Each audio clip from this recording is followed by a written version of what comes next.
You're a liar. I was about 14 years old. My father came outside and I was shooting hoops in the driveway, and the day before I got grounded for lying. He came out and said, "I want to talk to you." My dad is kind of a force. He looked at me and he said, "Look, yesterday you lied." I said, "I know, Dad, I'm sorry." He goes, "No, we're not here to talk about that. We're here to talk about some truths that I need to give you. I always told you if you lied, you wouldn't be successful in life. And that just isn't the truth. Out of all my kids, you're the one that I have absolutely no doubt will be successful in life. You're a liar, and you're gonna know it and I'm gonna know it, and that's just the way it is." And I just broke down crying. I went in the house later and I said, "Look, I thought about it, and I'm gonna go through life and I'm gonna be a man of integrity. And it might be harder to be successful, but I'm not gonna be a liar. And I'm gonna show you that I'm gonna have integrity in everything that I do." And he smiled at me and goes, "Good decision." My dad was a refugee in the United States from Hungary, and my grandparents were Holocaust survivors. Both of them just really fought for everything that they got. And I felt very guilty that I was the first person in my family to grow up with any kind of means. In a weird way, it kind of put a chip on my shoulder that I wanted to prove to myself, to the world, to my family that I could build something on my own. Most of the great advice I ever got was from great parents, not from great businessmen. He taught me there's a difference between winning and truly winning.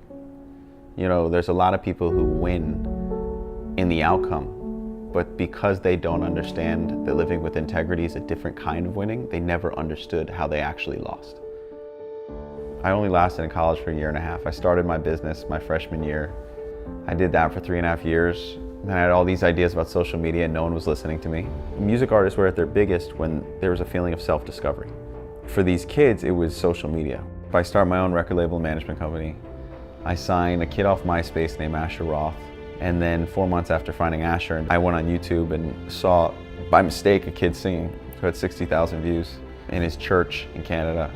And I was so blown away by what I saw, I knew I can make this kid one of the biggest artists in the world. I just knew instantly. And that was Justin Bieber, 12-year-old, singing in a church. And I called every school district in that part of Ontario until his mom called to get rid of me. And I convinced her to get on the first plane she and he had ever been on. I had saved money for about 13 to 14 months before I knew I was going broke. And this was probably month 11. I ordered a pizza and I had to get out $11 and change from a bucket of change I kept dropping every time I came to my house because I had no money. I had Justin and his mother. I was paying their food bill, their electric bill, I was paying everything. And I was trying to build this company. And everyone in Atlanta thought I was winning, thought I was successful. But I knew the truth. And my dad just called me to say, "Hey, what's up, what's going on?" And one thing led to another, and I just broke down hysterically crying on the phone. "Dad, I'm gonna be a failure. I'm a joke, no one knows. And everyone's about to find out."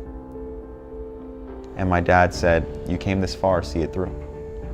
Kind of wiped up my tears, said, "Okay." The next day, Asher Roth came to my house, played me a song called "I Love College." And I instantly knew what to do. Within a month, I was able to get us a publishing deal for $1 million, the commission, saved my company. That was the first time I really understood that tomorrow comes.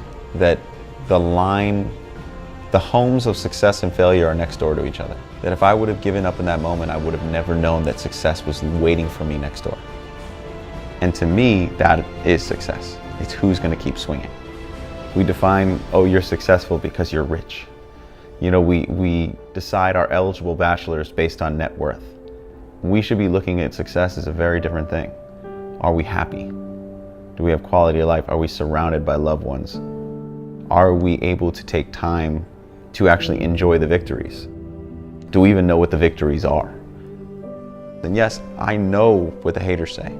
Easy for you to say this. You've already had success, you have wealth. You know, you're not dealing with what I'm dealing with. But I have once. I was there. And now I can tell you that with all the monetary success I have, if it wasn't for my wife and my children, I'd be so lost. Family and friends, that's your real value. Each birthday I have, I don't look around and say, "Gosh, wonder how much money I got." No, I look around and say, "God, look at the people I've collected in my life. Look at the family I've collected." The rest is just house money.